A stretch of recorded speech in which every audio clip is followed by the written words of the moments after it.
NBA living. Steph and Dell Curry. Before he was more known as Steph's father, when he played for the Hornets, Dell Curry was a guy with the prettiest jump shot in the NBA. Dell fired threes from 30 feet with a simple flick of the wrist, and his points always seemed effortless. And he looked like he never strains too much on the court. The same can be said about Steph, whose game is often dubbed Steffortless by Kenny Smith. Steph was born at the beginning of his father's career, and Dell always brought him to the arena, and Steph basically grew up in the NBA. However, nobody thought that Dell's son would make it to the league because of a lack of size. On the way to the very top of the NBA league, Steph constantly had to overcome prejudices. First, he was out of position, a shooting guard trapped in the body of a playmaker. Then they said Davidson's success wouldn't translate to the NBA, and that he was too physically weak for top-level competition. After that, naysayers were saying he was too prone to injury, and then that he plays with more style than substance. Nowadays, people who have played the NBA or closely follow basketball all say one thing: a player like this has never existed before. The efficiency Curry possesses, considering the distance from which he shoots and the way he shoots, is uncanny. That skinny kid who played out of position and had questionable defense grew into the best shooter in the game's history. Two-time NBA MVP, and will always be remembered for changing basketball forever. Dell and Steph could soon be the greatest scoring father-son duo in the NBA, and get past Kobe and Joe Bryant. Michael and Klay Thompson. Unlike Dell and Steph, this father-son combo was not similar in size and style of play. Michael Thompson was a 6'10" center for the Lakers, and his game did not extend outside the post. His son Klay grew a bit shorter, and into one of the most lethal shooters ever. The other Splash brother broke the NBA record in three-pointers made this season, and had never had a season below 40% from three. Like his father, who had won 2 championships with the Lakers, Klay added 3 more rings to the Thompson family trophy cabinet, and they are one of the 4 father-son duos who have both won an NBA championship. Joe and Kobe Bryant. Kobe Bryant was probably the most skilled and most tactical NBA player ever, and it was his destiny to be great at basketball. Basketball was in his blood, as his father Joe Jellybean Bryant was the player for the Philadelphia 76ers, where Kobe was born. Joe was a role player, and to play basketball in his 30s, he had to go overseas and move to Italy. Not knowing the language and being an only black kid, Kobe felt alienated in Italy. But that's what started to burn the fire. Insane competitiveness and unmatched work ethic brought him to the NBA at the age of 18. Where he didn't back down from anybody and was bold enough to stand up to Shaq as a rookie. Kobe made no secret that his inspiration was Michael Jordan. And as much as that comparison was too often thrown around because there were at least 10 new Jordans, Kobe really was the new Jordan. Not only because no one was more like MJ in terms of playing, but also because he was a world-class global superstar. And just like Mike, Kobe also had the utmost respect from his peers, rivals, and fans, even the ones who hated him. And perhaps most importantly, he was similar to Jordan in regards to how many players he inspired. Kobe Bryant was the essence of basketball. He and his dad Joe are the best scoring father-son duo in NBA history, with Kobe carrying much of that scoring load, just like he did his entire career. Bill and Luke Walton. Bill Walton was one of the best centers that ever played in the NBA, even though he was on the injured list most of the time. Walton Sr. had an illustrious NCAA career that could only be matched by Kareem Abdul-Jabbar. When he came to the NBA, he won 2 rings, one as a still relatively healthy superstar with the Blazers, and another as a role player for the Celtics. His son Luke was not nearly as talented, and was a role player his entire career. Luke had much more luck staying on the court, and like his dad, he also got 2 rings, as a member of the 2009 and 2010 Lakers. Jimmy Walker and Jalen Rose. Although they never met in person, Jimmy Walker and Jalen Rose were among the best father-son duos ever. Jimmy Walker was the #1 overall pick and a 2-time All-Star for Detroit in the 70s.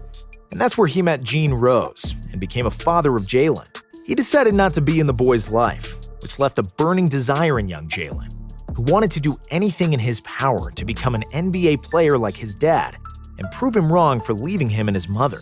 He inherited Walker's genes and grew to 6'8" and became a star in high school, college, and the NBA. First Jordan, and then Shaq and Kobe denied Rose of an NBA championship. But what he didn't achieve on the floor, he achieved off it, as Jalen became one of the most respected NBA analysts in the world. His father tried to reconcile with Rose on several occasions, but Jalen didn't want to hear of it. Only on his father's deathbed, they spoke on the phone for the first time. But Walker passed away before they could meet in person. Jalen did attend his funeral and gave a speech. Rick and Brent Barry. Rick and Brent Barry became the first father-son duo to both win an NBA championship, a feat that would later be accomplished by the Waltons, Thompsons, and McAdoos. Rick did it as a star player for the Golden State Warriors in 1975, while Brent won 2 rings as a bench player for the Spurs in 2005 and 2007.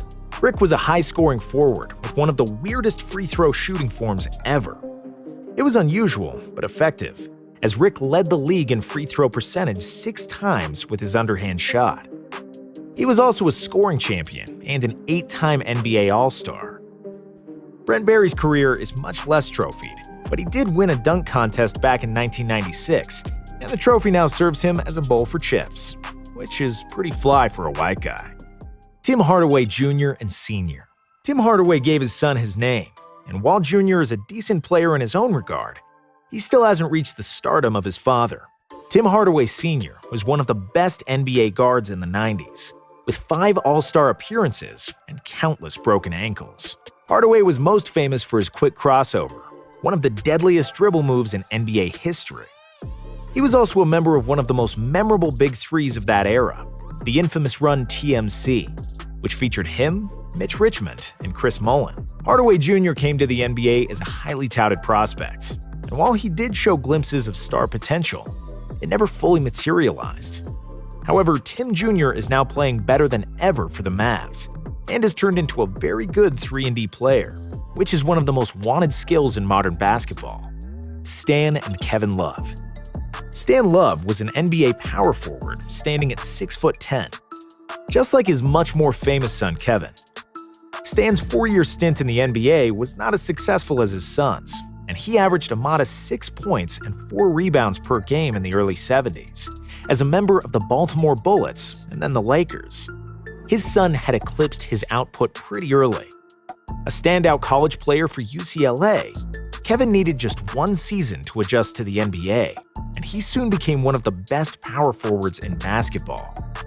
He became an all-star and league's best rebounder with the Timberwolves, and then helped LeBron to win his 3rd title in Cleveland, with one of the most memorable defensive possessions in recent NBA history. Larry Nance and Larry Nance Jr. Just like most of the pairings on this list, this father-son duo features an all-star and a role player. In this case, the senior Nance was the 3-time all-star, and he is most remembered as a Cleveland Cavalier who retired his jersey.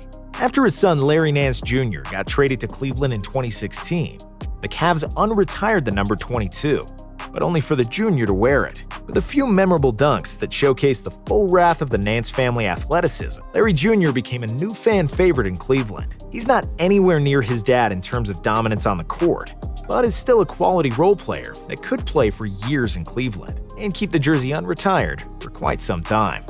Arvydas and Domantas Sabonis. The only European father-son duo on the list comes from Lithuania. Arvydas Sabonis is a basketball legend, a 7'1" behemoth who was skilled beyond measure, and who did similar things on the court that Nikola Jokic does today. A bully in the paint and intelligent as a passer, Arvydas dominated European basketball for years, until finally moving to the NBA at the age of 31, after multiple injuries severely hampered his talent. If he came to the NBA sooner, he could have been remembered as one of the most dominant NBA centers. This way, his son Domantas has a chance to leave a bigger impact in the NBA, despite the fact he'll never be quite as good as his dad. However, Domantas has made a huge leap since he first came to the league, and is one of the best players on the young Pacers team. Like his dad, Domantas is dominant in the paint, and is one of the most efficient NBA players. NBA Living. Join the team.